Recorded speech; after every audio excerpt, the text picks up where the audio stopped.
Good evening and welcome to Straight Talk with Eugene Chan.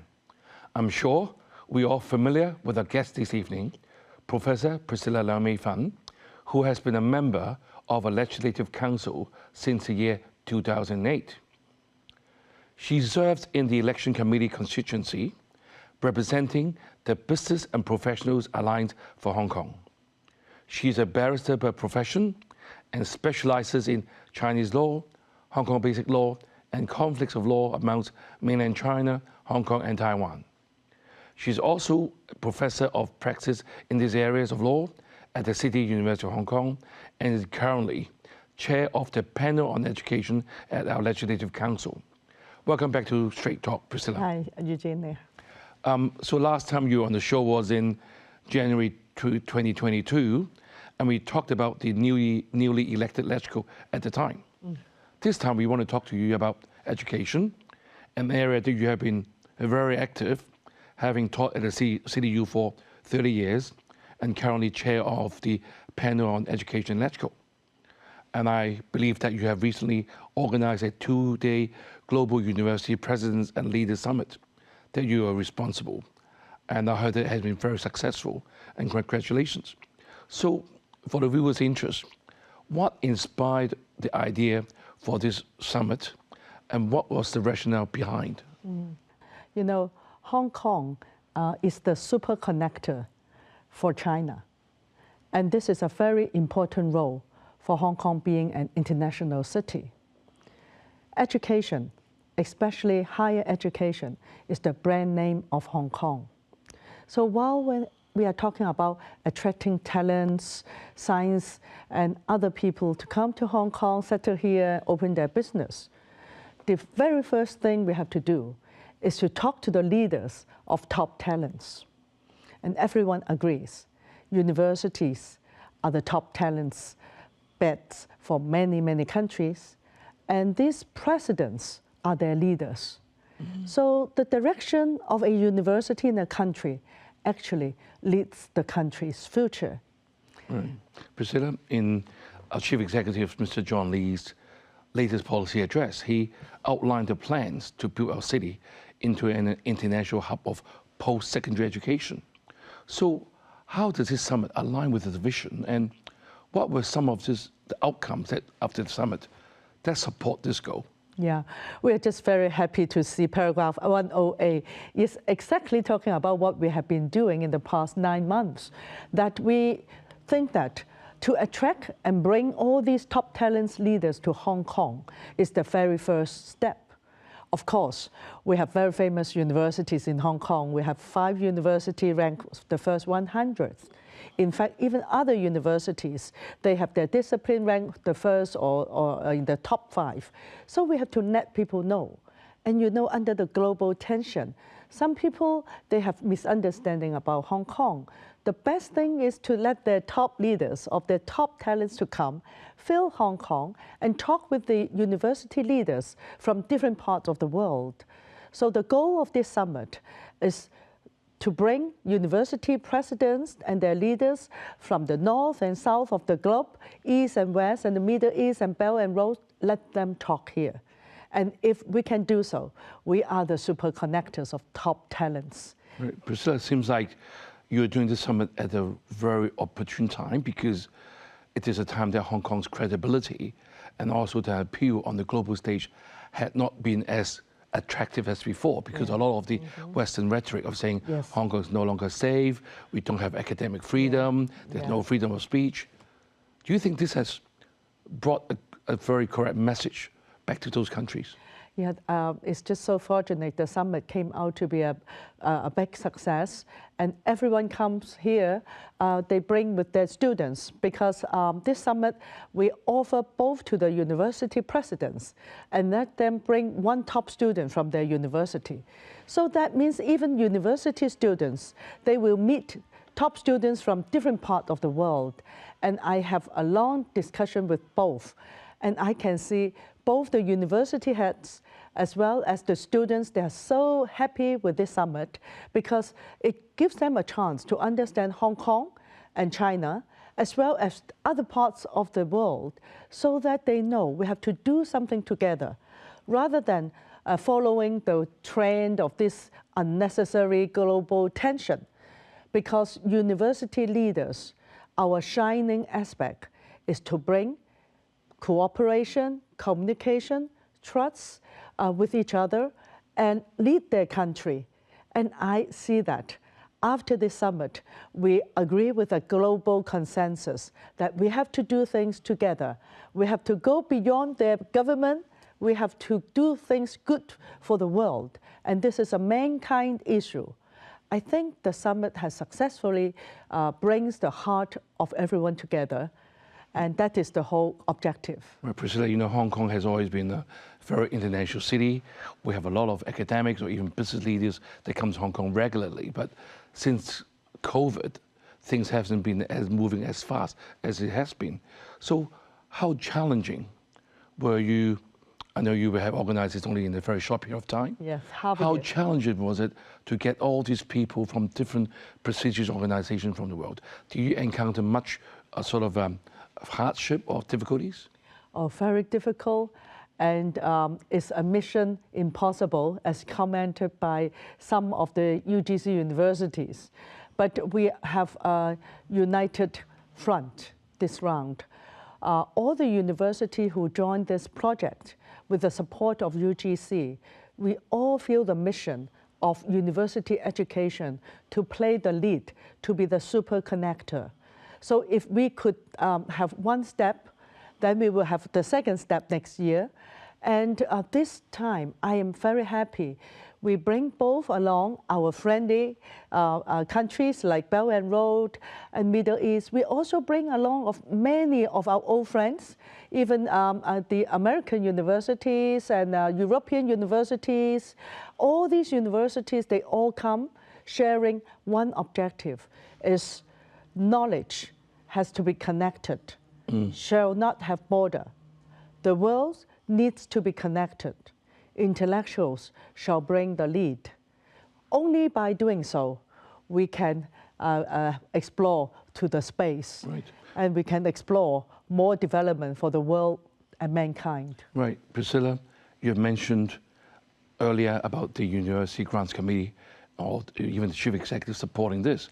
So it looks like Hong Kong is really putting our policy or words into action, because in the past, there are a lot of opinions of what can be done, what should be done, and now you're actually doing it.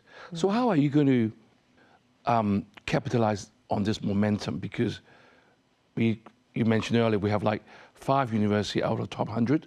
Actually, Chief Executive said that we have 3 in the top 10 in Asia. So how are you going to capitalize on the momentum? That momentum is very important. I am a proposer as well as an actionist. And also we have to implement our dreams. So this is the first step of the dream. We need to tell good story of Hong Kong. And the best way to do it is you convince and bring the heart of all these foreign friends and top talents. They go back and tell the true story of Hong Kong. And that already is the good story of Hong Kong and our mother country. Also, we get them very interested in Greater Bay Area, because both we are very happy to have the support of the government, and they also introduce very attractive points of the Greater Bay Area, which will be the future Silicon Valley of the East, we believe. And if you are top talents, you would not want to be left behind. If you are lawyers, you want to participate in helping how to draft the law in relation to AI and the top talents. Right. So all this attraction has brought to these participants from all over the world, and they are all happy to come back again. Right. And I believe we can bring more next year. Right, Priscilla, since you're going to capitalize on the momentum, but actually if you look at a more micro level, do you see more sort of what we call a joint degree programs or even cross-border projects in research happening through this summit? I mean, because people from different institutions, are they going to have more joint collaboration, do you think? Oh, you are asking the right question. I'm so happy in this summit. We have the discussion in Theatre 1, and in Theatre 2, many things happen. 2 universities from Hong Kong has together signed 4 MOUs. Really? With the other overseas universities. And I know many universities from the mainland of China and Europe, and also with the Middle East University, they are talking about cooperation. And that's what exactly we want them to do, want to happen. Joint degree program. I have served as the Associate Dean of the Law School before. I have to sign many MOUs and joint degree program with the university from the East and the West of the world. Right. And that is exactly what young people want. Right. One more thing I want to ask you is, at the closing ceremony, you have an unveiling of a Chinese painting symbolizing eternal friendship.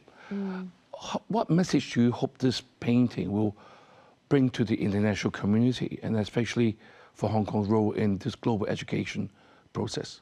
You know, art and music is common language of everyone. So sometimes we do not need to use these very artificial characters to represent the common goal.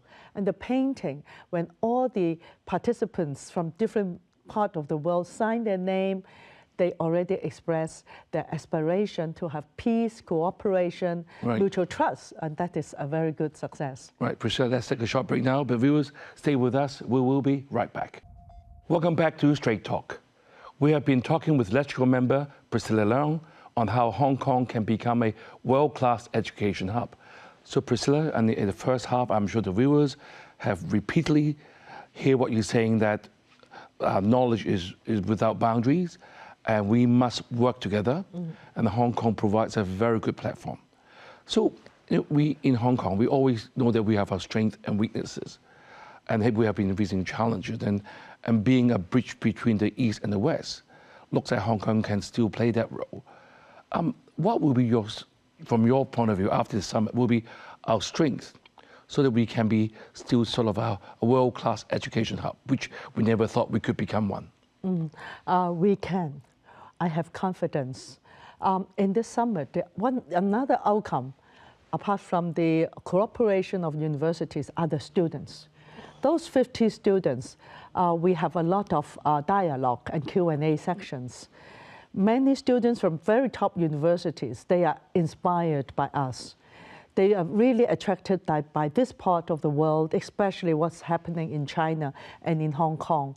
I think Hong Kong plays a very, very unique role being an international connector. And one country, two systems, we need to tell the story more. We have to be more proactive, because those leaders at those times in 1984, when we signed Joint Declaration, are no more there. And the young people, they are not familiar with what's happening in Hong Kong, apart from their own media. And some of the students told me why Hong Kong is completely different from what they watch in their own media.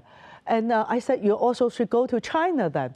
Actually, we are very welcoming, and we welcome international communications, and Hong Kong system is really a world class. We have a low tax system. We are practicing common law and speak English. And they were very surprised that everyone speaks English very well.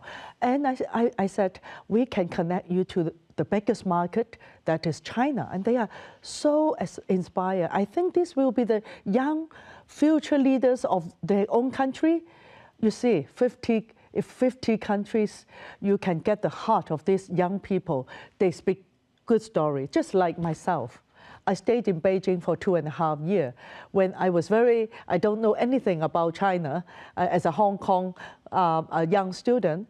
After I understand China, I have that heart. I come back, I always tell the true story of the development of China and tell the good story of China. So this is a very subtle thing. You do not need to hard sell. Young people and university leaders, they will speak up the truth if they see the truth. So the first thing we have to do, tell them the true story of one country, two system, our legal system, our media section, and also business sector. They listen. And that's why in the summit, we organize many secretaries, not only education bureau, but also science and technology and industry, the secretary, as well as business, etc. We actually try to input Hong Kong different perspective of attraction. Priscilla, you know, Hong Kong has always been in this special position, as you said, one country, two system, that we can be the bridge between us and the mainland China and the rest of the world, in particular now in the global tensions. Yeah. It looks like academic is a very good area to start off with.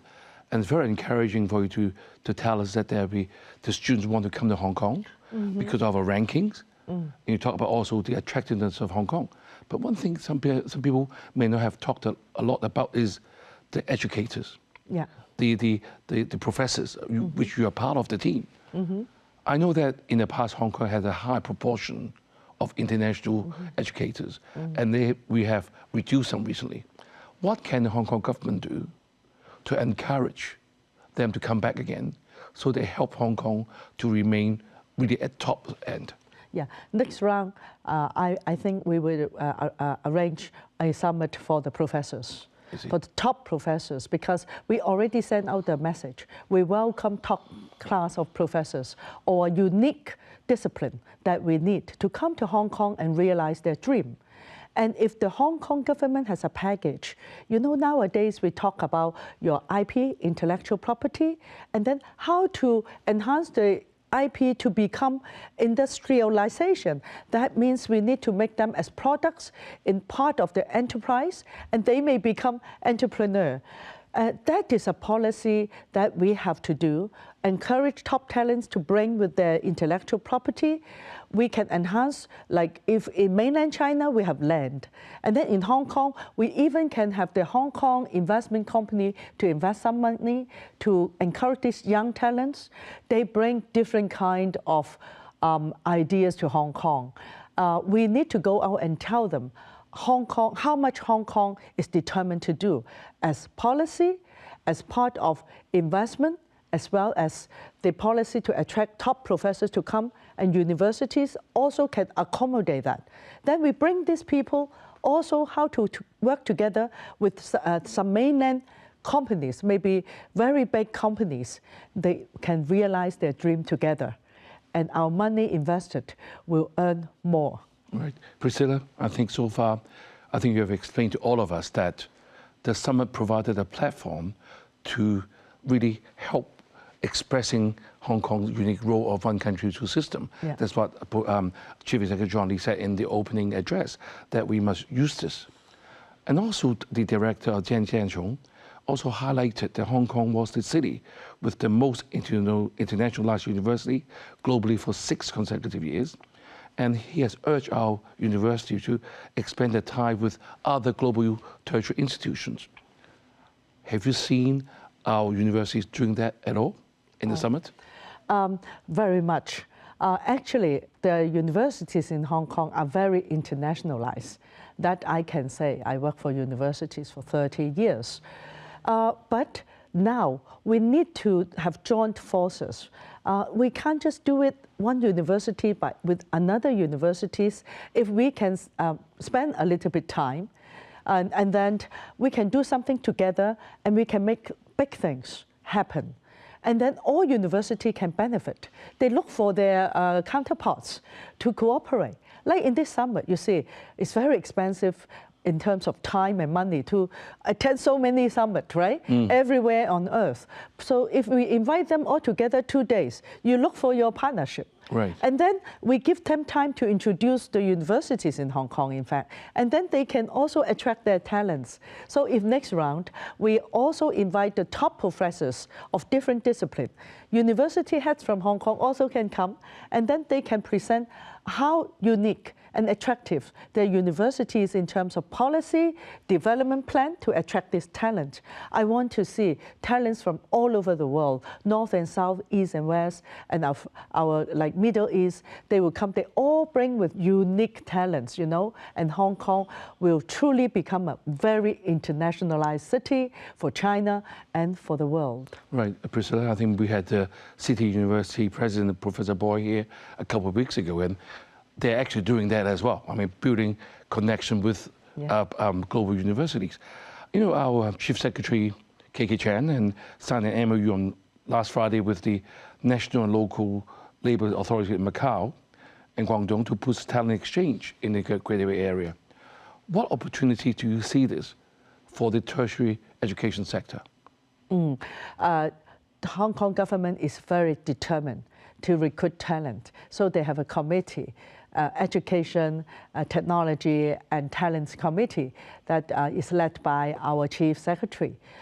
Usually when the government really set up a special team, I have full confidence that they will expand, they will have broader spectrum, and talents from all over the world will get information more focused. Now we got it from ordinary advertisement, and you know some talents are still very reserved. They don't know whether their family can come here settling well, and especially education for their children. So we might really need to meet their need. We build up more good international schools, and also have the program to teach them Chinese and Chinese culture. So these young people and our university graduate in future can be very marketable because they both know the East and the West, and they know the mentality of the biggest market on earth, that is China, and the culture and civilization. That is very valuable. I would love to be a student, both at that time. Priscilla, we only have a minute left. I'm going to ask you the very important question. You being the chairman of the panel on education and EDSCO, you'll help us to plan for the future. What would be your vision for Hong Kong's tertiary education system in the coming decade, especially in terms of advancing their knowledge in terms of globalization, and more importantly, attracting international talents? What is your view? I have full confidence that with the determination of everyone, we can make Hong Kong really the shining brand name for education. From higher education, we bring in top talents, and also then we have the impact for the secondary education, that our secondary students can also have a chance to meet top talents on earth, and that it will attract students from other parts of the world to study here. Because studying in Hong Kong, you can meet top talents of the world, and they can have a lot of inspiration for their future career to choose where about they would want to settle in future. All right, Priscilla, I'm afraid that's all the time we have, and thank you for sharing your passion and your energy for supporting Hong Kong to be a global education hub. Today's discussion has highlighted Hong Kong's unique role as a global connector in education. With the advantages of one country, two systems, together with the vision and determination of us, we are well positioned to become a world-class education hub. Thank you for joining us, and have a good evening.